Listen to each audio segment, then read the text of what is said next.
মদিনায় সেদিন এক অন্যরকম নীরবতা, যেন প্রাকৃতিক ও শোকের ভারাক্রান্ত। প্রিয় নবীজির অসুস্থতার খবর চারিদিকে ছড়িয়ে পড়েছে। হজরত ফাতেমা রাদিয়াল্লাহু তাআলা আনহা ছুটে চলেছে রাসূল সাল্লাল্লাহু আলাইহি ওয়াসাল্লামের বাড়ির দিকে। সেদিন আকাশের চাঁদ যেন ফিকে হয়ে গেছে। সাহাবীরা বসে আছেন, কারো চোখে অশ্রু, কারো বা অন্তর পাথরের মতো ভারী হয়ে গেছে। কেউ কোনো কথা বলছে না, শুধু নিঃশব্দে ফুঁপিয়ে কাঁদছে। এদিকে মুহাম্মদ সাল্লাল্লাহু আলাইহি ওয়াসাল্লাম অসুস্থ অবস্থায় নিজ গৃহে আছেন। পাশে আছে হজরত ফাতেমা রাদিয়াল্লাহু তাআলা আনহা ও আম্মাজান আয়েশা রাদিয়াল্লাহু তাআলা আনহা। তখন হজরত মুহাম্মদ সাল্লাল্লাহু আলাইহি ওয়াসাল্লাম বললেন, হে আয়েশা, আবু বকরকে খবর পাঠাও। কিন্তু তিনি খবর দেওয়ার আগেই ঘরে প্রবেশ করলেন। তখন মুহাম্মদুর রাসূলুল্লাহ সাল্লাল্লাহু আলাইহি ওয়াসাল্লাম বললেন, হে আবু বকর, আমি তোমার কাছে আমানত রেখে গেলাম, তুমি আমার সাহাবাদের লক্ষ্য রেখো। এসব কথা আলোচনা হচ্ছে, ঠিক তখনই হঠাৎ করে গৃহের বাইরে এক সুন্দর সুদর্শন ব্যক্তি দাঁড়িয়ে আছে। হযরত মুহাম্মদ সাল্লাল্লাহু আলাইহি ওয়াসাল্লাম বললেন, দরজার বাইরে কে দাঁড়িয়ে আছে? হে ফাতেমা, দরজা খুলে দাও। হজরত ফাতেমা রাদিয়াল্লাহু তাআলা আনহা বললেন, ইয়া রাসূলুল্লাহ, আমি তাকে চিনতে পারছি না, তিনি এক সুদর্শন সুন্দর ব্যক্তি। তখন মুহাম্মদুর রাসূলুল্লাহ সাল্লাল্লাহু আলাইহি ওয়াসাল্লাম বললেন, তুমি তাকে চিনবে কিভাবে? তিনি এমন একজন সুন্দর সুদর্শন ব্যক্তি, যেখানে যায় কখনো খালি হাতে ফেরেন না। তিনি আর কেউ না, তিনি হলেন হজরত আজরাইল ফেরেশতা। এই কথা শুনেই হজরত ফাতেমা রাদিয়াল্লাহু তাআলা আনহা চোখ দিয়ে অশ্রু গড়িয়ে পড়তে লাগলো। তখন হজরত আজরাইল ফেরেশতা সালাম দিয়ে ঘরের ভিতরে প্রবেশ করলেন এবং বললেন, আসসালামু আলাইকুম ইয়া রাসূলুল্লাহ, ইয়া রাহমাতুল্লিল আলামিন। আল্লাহ রাব্বুল আলামিন আপনাকে সালাম জানিয়েছেন। আল্লাহ রাব্বুল আলামিন আমাকে আপনার কাছে পাঠিয়েছেন। ইয়া রাসূলুল্লাহ, আপনি অনুমতি দিলে তবেই জান কবজ করব, আর নয়তো ফিরে যাব। আপনার যতদিন ইচ্ছা ততদিন এই পৃথিবীতে থাকবেন। তখন মুহাম্মদ সাল্লাল্লাহু আলাইহি ওয়াসাল্লাম বললেন, হে আজরাইল আলাইহিস সালাম, আমার তো আল্লাহর সাথে এখন একটি কথা বাকি আছে। ইয়া রাসূলুল্লাহ, কি কথা বাকি আছে? তখন রাসূল সাল্লাল্লাহু আলাইহি ওয়াসাল্লাম বললেন, আমার ভাই জিবরাইল আলাইহিস সালাম কোথায়? আমি তার সাথে সাক্ষাৎ করতে চাই। তখন জিবরাইল আলাইহিস সালাম প্রথম আসমানে ছিলেন। এই কথা শোনা মাত্রই হযরত জিবরাইল আলাইহিস সালাম প্রথম আসমান থেকে অতি দ্রুত রাসূল সাল্লাল্লাহু আলাইহি ওয়াসাল্লামের গৃহে প্রবেশ করলেন। ঘরের ভিতরে এক অপার্থিব নূরের আভা ছড়িয়ে পড়ল। সেই নূরের মাঝখানে দাঁড়িয়ে আছেন হযরত জিবরাইল আলাইহিস সালাম। তখন তিনি বললেন, ইয়া রাসূলুল্লাহ, ওগো আল্লাহর পয়গম্বর, আপনি কান্না করেন কেন? মুহাম্মদ সাল্লাল্লাহু আলাইহি ওয়াসাল্লাম বললেন, ভাই জিবরাইল, আমি এই কারণে কান্না করছি, এই দুনিয়া থেকে চলে যাবার পর আমার গুনাহগার উম্মতের কি হবে? তুমি আমার আল্লাহর কাছে এই কথাটুকু একটু জেনে এসো। সঙ্গে সঙ্গে হযরত জিবরাইল আলাইহিস সালাম আল্লাহর আরশে চলে গেলেন। আল্লাহ রাব্বুল আলামিন সব কিছুই জানতেন, তবুও মহান রব্বুল আলামিন হযরত জিবরাইল ফেরেশতাকে জিজ্ঞেস করলেন, হে জিবরাইল, তুমি কাঁদছো কেন? জিবরাইল আলাইহিস সালাম বললেন, ওগো আমার মহান রব আল্লাহ রব্বুল আলামিন, আমি তো তোমার প্রিয় হাবিব রাসূলের জন্যই কাঁদছি, আর তোমার প্রিয় রাসূল কাঁদছে তার গুনাহগার উম্মতের জন্য। তখন মহান রব্বুল আলামিন বললেন, হে জিবরাইল, যাও যাও, তুমি এই সুসংবাদ দাও যে তার চিন্তার কোনো কারণ নেই। আমার প্রিয় হাবিব তার উম্মতের জন্য যেমন মায়া করে, দয়া করে, আল্লাহ তার বান্দাদের তেমনি দয়া করে। তবে কাল হাসরের ময়দানে প্রিয় হাবিব যতক্ষণ পর্যন্ত খুশি না হবে ততক্ষণ পর্যন্ত তার উম্মতের গুনাহ মাফ হয়ে যাবে এবং বিনা হিসাবে জান্নাতে যাবে। এই সুসংবাদ পাওয়ার সঙ্গে সঙ্গেই হযরত জিবরাইল আলাইহিস সালাম অতি দ্রুত রাসূল সাল্লাল্লাহু আলাইহি ওয়াসাল্লামের গৃহে প্রবেশ করলেন। তখন রাসূল সাল্লাল্লাহু আলাইহি ওয়াসাল্লাম বললেন, ভাই জিবরাইল, আল্লাহ রাব্বুল আলামিন কি বলেছেন? তুমি কাঁদছো কেন? হযরত জিবরাইল আলাইহিস সালাম বললেন, ইয়া রাসূলুল্লাহ, ওগো আল্লাহর পয়গম্বর, আল্লাহ তোমার জন্য অপেক্ষা করছে। আল্লাহ তো সুসংবাদ দিয়েছেন, আর আমি কাঁদছি এই কারণে যে আজকের পর থেকে আমি আর কখনোই ওহী নিয়ে আসতে পারবো না। এই পৃথিবীতে অনেক নবী রাসূলের কাছে ওহী নিয়ে এসেছি, কিন্তু আপনার কাছে তো সবচেয়ে বেশিবার এসেছি। আমার আজ বড় কষ্ট হচ্ছে। তখন রাসূল সাল্লাল্লাহু আলাইহি ওয়াসাল্লাম ফেরেশতাকে সান্ত্বনা দিলেন, অতঃপর মুহাম্মদ সাল্লাল্লাহু আলাইহি ওয়াসাল্লাম হযরত আজরাইল আলাইহিস সালামকে অনুমতি দিলেন। তখন আজরাইল ফেরেশতা প্রথমে তার হাত রাসূল সাল্লাল্লাহু আলাইহি ওয়াসাল্লামের সিনা মোবারকে রাখলেন। তখন রাসূল সাল্লাল্লাহু আলাইহি ওয়াসাল্লাম বললেন, ভাই আজরাইল, জান কবজের যত কষ্ট আমাকে দাও, কিন্তু আমার উম্মতকে দিও না। তখন আজরাইল ফেরেশতা বললেন, ইয়া রাসূলুল্লাহ, আপনাকে চিন্তা করতে হবে না। আপনার উম্মতের মধ্যে যে খাঁটি ঈমানদার উম্মত হবে তার এমনভাবে জান কবজ করা হবে যেন একটি শিশু মায়ের কোলে দুধ পান করতে করতে ঘুমিয়ে যায়, ঠিক তেমন মনে হবে। একথা শুনে রাসূল সাল্লাল্লাহু আলাইহি ওয়াসাল্লাম নিশ্চিত হলেন। এরপর আস্তে আস্তে খুবই ইজ্জতের সাথে এই কাজ শেষ করে রাসূল সাল্লাল্লাহু আলাইহি ওয়াসাল্লামের রূহ মোবারক আল্লাহর আরশে নিয়ে চলে গেল। হযরত ফাতেমা রাদিয়াল্লাহু তাআলা আনহা, আম্মাজান আয়েশা রাদিয়াল্লাহু তাআলা আনহা যেন নীরব নিস্তব্ধ বাকরুদ্ধ হয়ে গেল। অতঃপর পৃথিবী স্তব্ধ হয়ে গেল, মদিনার বাতাস স্থির হয়ে গেল। পৃথিবী যেন কিছু মুহূর্তের জন্য থমকে গেল, সমগ্র প্রাণীকুল কাঁদতে লাগলো। এই সংবাদ খুবই দ্রুত সমগ্র মদিনায় ছড়িয়ে পড়ল। এই সংবাদে প্রত্যেক মুসলমানের কলিজা যেন ভেঙে চূর্ণ বিচূর্ণ হয়ে গেল, তাদের হৃদয় যেন ছিঁড়ে ছিন্ন ভিন্ন হয়ে গেল। সমস্ত মুসলমানের পায়ের নিচে মাটি যেন সরে গেল।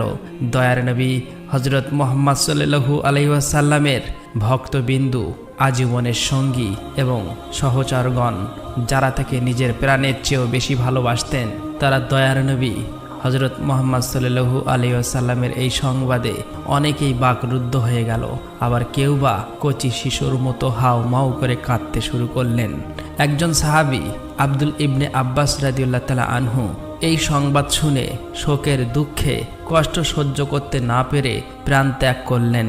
এদিকে হযরত বেলাল রাদিয়াল্লাহু তাআলা আনহু মসজিদে এক কোণে অঝরে কাঁদতে কাঁদতে বলতে লাগলো, আমি কিভাবে আজান দেব, আমার জিহ্বা কিভাবে উচ্চারণ করবে সেই নাম যিনি আজ আমাদের মাঝে নেই। কেউ তাকে সান্ত্বনা দিতে পারছিল না। অতঃপর অসহায়ভাবে পাগলের মতো এদিক ওদিক ঘুরতে লাগলো। যার সঙ্গে দেখা হচ্ছে তাকে জিজ্ঞাসা করতে লাগলো, তোমরা কি আমার দয়ার নবীকে দেখেছ? কিন্তু কেউ তাকে কিছুই বলল না, কেননা সবারই তো এই একই অবস্থা। কে তাকে সান্ত্বনা দেবে?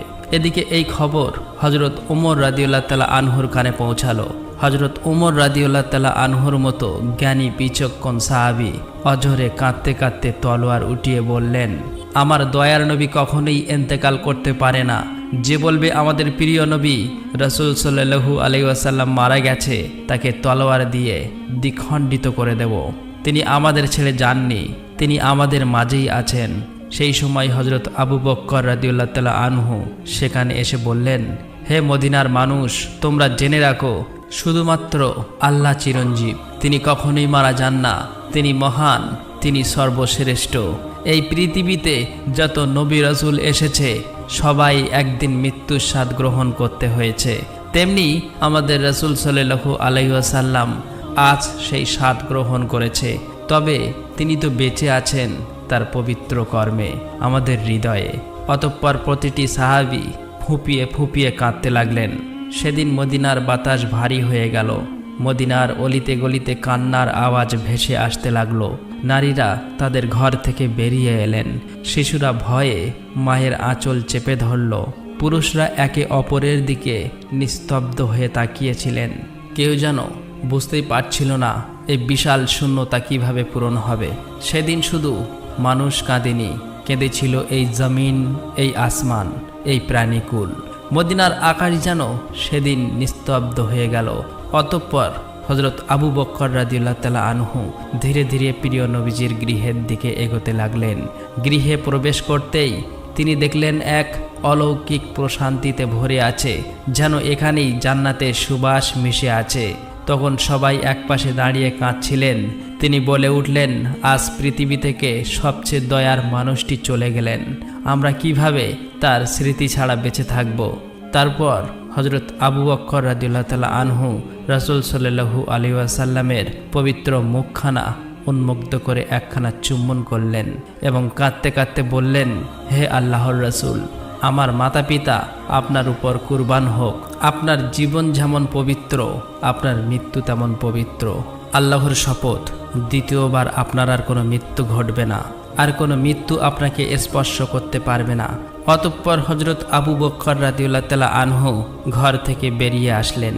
তখন দেখলেন হজরত উমর রাদিয়াল্লাহু তাআলা আনহু দিশেহারা হয়ে ছটফট করছে। তখন হজরত আবু বকর রাদিয়াল্লাহু তাআলা আনহু শান্তভাবে বললেন, হে অমর, সংযত হও, ধৈর্য ধারণ করো। হে অমর, মনে রেখো, প্রত্যেক প্রাণীকে মৃত্যুর স্বাদ গ্রহণ করতে হবে। তখন হজরত ফাতেমা রাদিয়াল্লাহু তাআলা আনহা বলতে লাগলেন, আমার আব্বাজান হজরত মুহাম্মদ সাল্লাল্লাহু আলাইহি ওয়াসাল্লাম মহান আল্লাহর দাওয়াত কবুল করে জান্নাতুল ফেরদাউসে আসন গ্রহণ করেছেন, কিন্তু আমার এই কষ্টের খবর কে রাখবে? এদিকে হজরত আলী রাদিয়াল্লাহু তাআলা আনহু শোকের আঘাতে পাথরের মতো হয়ে গেলেন। এইভাবে প্রিয় নবীর পরিবার, সাহাবী, মুজাহিরগণ, একে একে সমগ্র মানুষ বাকরুদ্ধ হয়ে গেল। শুধুমাত্র হজরত আবু বকর রাদিয়াল্লাহু তাআলা আনহু ধৈর্য ধারণ করে সকলের উদ্দেশ্যে সান্ত্বনা ও উপদেশ প্রদান করতে লাগলো। হজরত মুহাম্মদ সাল্লাল্লাহু আলাইহি ওয়াসাল্লামের পবিত্র দেহ মোবারক জমিনের উপর থাকতেই একজন খলিফা নির্বাচন করার সিদ্ধান্ত গ্রহণ করলেন। কে হবে মুসলিম জাহানের খলিফা? এই বিষয়ে রাসূল সাল্লাল্লাহু আলাইহি ওয়াসাল্লাম কোনো আদেশ নির্দেশ দিয়ে যাননি, যাতে মুসলিম মিল্লাতের মাঝে কোনো শঙ্কা বা কলহ না দেখা দেয়। তার জন্যই কয়েকজন বিবেক বুদ্ধিমান সাহাবী একত্রিত হয়ে মুসলিম জাহানের খলিফা গণের ভিতরে নিজ নিজ খেয়াল মতো খিলাফতের দাবি করতে লাগলো। এটি আরও বিতর্ক শুরু হতে পারে, এই জন্যই ওমর রাদিয়াল্লাহু তাআলা আনহু এগিয়ে এসে বললেন, এরপরে মুসলিম জাহানের খলিফা হজরত আবু বকর রাদিয়াল্লাহু তাআলা আনহুই হবেন। তিনি আমাদের নেতা। আজ থেকে আমি হজরত আবু বকর রাদিয়াল্লাহু তাআলা আনহুর কাছে বায়াত গ্রহণ করলাম। হাতে হাত দিয়ে বায়াত গ্রহণ করলেন। তারপর হজরত ওমর রাদিয়াল্লাহু তাআলা আনহুর দেখা দেখি সমস্ত লোক এই সিদ্ধান্ত মেনে নিলেন। অতঃপর হজরত মুহাম্মদ সাল্লাল্লাহু আলাইহি ওয়াসাল্লামের দাফন কাফনের প্রস্তুতি শুরু হলো। প্রথমেই রাসূল সাল্লাল্লাহু আলাইহি ওয়াসাল্লামের দেহ মোবারক গোসল করার ব্যবস্থা গৃহের ভিতরে হলো।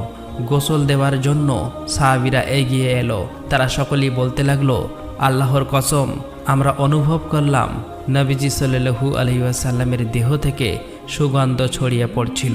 আমরা জান্নাতের সুঘ্রাণ পাচ্ছি। সবার চোখের পানি থামছে না। এই সময় একজন সাহাবী বলল, রাসূল সাল্লাল্লাহু আলাইহি ওয়াসাল্লামের গোসল মোবারকে আমরাও শরীক হতে চাই।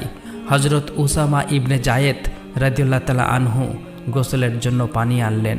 এই সময় তিনি বলছিলেন, হে আল্লাহর প্রিয় রাসূল, আমার মাতা পিতা আপনার উপর কুরবান হোক।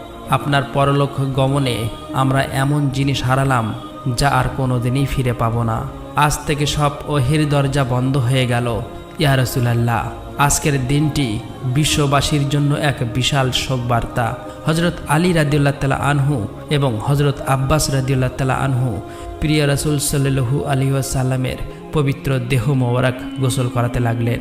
সেই সময় হজরত আলী রাদিয়াল্লাহু তাআলা আনহু অঝরে কান্না করছে, চোখ দিয়ে অশ্রু ঝরে পড়ছে, আর মনের অজান্তেই বলতে লাগলো, ইয়া রাসূলুল্লাহ, আমি কিভাবে গোসল করাবো? আপনি তো ছিলেন এই পৃথিবীর শ্রেষ্ঠ মানুষ এবং সবচেয়ে পবিত্র। ইয়া রাসূলুল্লাহ, আপনার দেহ মোবারকের মতো এত সুঘ্রাণ আমি কখনোই পাইনি। সমস্ত সাহাবীরা এভাবেই মুহাম্মদ সাল্লাল্লাহু আলাইহি ওয়াসাল্লামের দেহ মোবারক গোসল কার্য সম্পাদন করলেন। গোসল শেষে 3খানা কাপড় দ্বারা কাফনের ব্যবস্থা করা হলো। কিন্তু রাসূল সাল্লাল্লাহু আলাইহি ওয়াসাল্লামের দেহ মোবারক কোনখানে দাফন করাবে, এই নিয়েই সাহাবীদের মধ্যে নানা রকম মতভেদ দেখা দিল। কেউ বলল ওহুদের ময়দানে দাফন করা হোক, শহীদদের পাশে। আবার কেউ বলল জান্নাতুল বাকিতে দাফন করা হোক। এভাবেই মতভেদ সৃষ্টি হলো। তখন হজরত আবু বকর রাদিয়াল্লাহু তাআলা আনহু বললেন, আমি নবীজি সাল্লাল্লাহু আলাইহি ওয়াসাল্লামের একটি কথা শুনেছি, যে নবী যেখানে ইন্তেকাল করেন তাকে সেই স্থানেই দাফন করা হয়। তাছাড়া নবী করিম সাল্লাল্লাহু আলাইহি ওয়াসাল্লাম বলে গেছেন, আমাকে সেই স্থানে দাফন করবে যেখানে কেউ মসজিদ বানাতে না পারে। এই কথাগুলোর উপর ভিত্তি করে হজরত আয়েশা রাদিয়াল্লাহু তাআলা আনহার গৃহে, যেখানে নবী করিম সাল্লাল্লাহু আলাইহি ওয়াসাল্লাম ইন্তেকাল করেন, সেখানেই দাফনের ব্যবস্থা করা হলো। অতঃপর একটি গুরুত্বপূর্ণ প্রশ্ন সামনে এলো, নবীজি সাল্লাল্লাহু আলাইহি ওয়াসাল্লামের জানাজা কে পড়াবেন? এমন মহান ব্যক্তিত্ব যার পিছনে সাহাবারা নামাজ পড়তেন, তার জানাজার ইমামতি কে করবেন। অবশেষে সিদ্ধান্ত হলো যে কোনো একজন ইমাম নির্ধারিত করা হবে না। সাহাবারা একদল করে নবীজি সাল্লাল্লাহু আলাইহি ওয়াসাল্লামের জানাজা পড়াবেন। প্রথমে নবীজি সাল্লাল্লাহু আলাইহি ওয়াসাল্লামের পরিবার জানাজা পড়ালেন, তারপর মুহাজিরগণ এলেন, তারপর আনসারগণ এলেন, তারপর শহরের সাধারণ মানুষ এলেন। এভাবেই একে একে জানাজা সম্পূর্ণ করলো। জানাজা সম্পূর্ণ করার 32 ঘন্টা পর সাইয়্যিদুল মুরসালিন খাতেবুন নবীন রহমাতুল্লিল আলামিন মুহাম্মদ সাল্লাল্লাহু আলাইহি ওয়াসাল্লামের পবিত্র দেহ মোবারক চিরদিনের জন্য মানুষের চোখ থেকে আড়াল করা হলো। অতঃপর রাসূল সাল্লাল্লাহু আলাইহি ওয়াসাল্লাম যে স্থানে বসতেন, হযরত ফাতেমা রাদিয়াল্লাহু তাআলা আনহা সেই স্থানে গেলেন। সেখানে আলতোভাবে স্পর্শ করলেন, অঝরেই কাঁদতে কাঁদতে বললেন, আব্বাজান, ইয়া রাসূলুল্লাহ, আপনি তো চলে গেলেন, আমাদের এতিম করে চলে গেলেন। আজ মদিনা এত নীরব কেন? কেন বাতাসে আপনার স্নেহ ভরা কণ্ঠ শোনা যায় না? তিনি আর্তনাদ করে উঠলেন, ইয়া রাসূলুল্লাহ, আপনি তো বলেছিলেন আমরা জান্নাতে একসঙ্গে থাকব, কিন্তু আমি কিভাবে সেই সময় পর্যন্ত অপেক্ষা করব? এই পৃথিবী আমার জন্য একেবারে শূন্য হয়ে গেছে। তারপর হযরত ফাতেমা রাদিয়াল্লাহু তাআলা আনহা রাসূল সাল্লাল্লাহু আলাইহি ওয়াসাল্লামের কবর মোবারকের কাছে গিয়ে কাঁদতে কাঁদতে বললেন, ইয়া রাসূলুল্লাহ, আপনি তো সেই মানুষ যার উপরে আল্লাহর রহমত ছিল। জিবরাইল আলাইহিস সালাম আপনার কাছে ওহী নিয়ে আসতেন, আজ সেই ওহীর দরজা বন্ধ হয়ে গেল। আজ এই মদিনা এত নিঃসঙ্গ কেন? এদিকে হযরত বিলাল রাদিয়াল্লাহু তাআলা আনহু নিস্তব্ধ বাকরুদ্ধ হয়ে মসজিদে নববীতে অবস্থান করলেন। সেই সময় কয়েকজন সাহাবী তার কাছে আসলেন এবং বললেন, বিলাল, দয়া করে আমাদের জন্য একবার আজান দাও, যেন আমরা নবীজির দিনগুলোর কথা মনে করতে পারি। তখন হযরত বিলাল রাদিয়াল্লাহু তাআলা আনহু আজানের জন্য প্রস্তুত হলেন। আল্লাহু আকবার, আল্লাহু আকবার মধুর ধ্বনি উচ্চারণ করতেই সবাই কাঁদতে লাগলো। অতঃপর যখন আশহাদু আল্লা ইলাহা ইল্লাল্লাহ বলা শুরু করলো, তখন কান্নার আওয়াজ আরো বেড়ে গেল। কিন্তু যখন বললেন আশহাদু আন্না মুহাম্মাদুর রাসূলুল্লাহ, তখন হযরত বিলাল রাদিয়াল্লাহু তাআলা আনহুর কণ্ঠ আটকে গেল। তিনি আর বলতে পারলেন না, হাউমাউ করে কেঁদে উঠলেন, মিনারের উপরে বসে পড়লেন। সারা মদিনা যেন আবার শোকে স্তব্ধ হয়ে গেল। তখন হযরত বিলাল রাদিয়াল্লাহু তাআলা আনহু বললেন, আমি আর মদিনায় থাকতে পারবো না। রাসূল সাল্লাল্লাহু আলাইহি ওয়াসাল্লাম নেই, তাহলে আমি কেন এখানে থাকব? সেদিনই তিনি মদিনা ছেড়ে চলে গেলেন, আর কোনোদিনই আজান দেননি, শুধু একবার ছাড়া। কিন্তু হযরত ওমর রাদিয়াল্লাহু তাআলা আনহু ছিলেন কঠোর হৃদয়ের মানুষ, শক্তিমান নেতা। কিন্তু নবীজি সাল্লাল্লাহু আলাইহি ওয়াসাল্লাম ইন্তেকালের পর তিনিও ভেঙে পড়লেন। তিনি রাস্তার ধারে বসেছিল, একা একা বলতে লাগলো, দয়ার নবীজির কবর মোবারকের দিকে তাকালেই আমার বুক ফেটে যায়। আমার মনে হয় তিনি উঠে আসবেন, আমাদের বলবেন, অমর, কাঁদো না, আমি তোমাদের মাঝে আছি। কিন্তু তিনি তো আর ফিরে আসবেন না। তার বুকের ভিতর থেকে কান্নার শব্দ বেরিয়ে আসছিল। সেই অমর, যিনি কখনো কারো সামনে কাঁদতেন না, আজ রাস্তার পাশে বসে একা একা কাঁদছেন। অতঃপর হযরত আবু বকর রাদিয়াল্লাহু তাআলা আনহু একদিন দয়ার নবীজির কবরের পাশে বসে বললেন, ইয়া রাসূলুল্লাহ, আমি সব সময় আপনার ছায়ায় ছিলাম, আমি আপনার সাথে হাসতাম, আপনার সাথে কাঁদতাম, কিন্তু আজ আমি একা, আমি নিঃসঙ্গ, আমি আপনাকে ছাড়া কিভাবে জীবন কাটাবো? আবু বকর রাদিয়াল্লাহু তাআলা আনহু নবীজি সাল্লাল্লাহু আলাইহি ওয়াসাল্লামের বিদায়ের পর মাত্র 2 বছর বেঁচে ছিলেন। সেই 2 বছর যেন এক একটি যুগের মতো কষ্টে কেটেছে।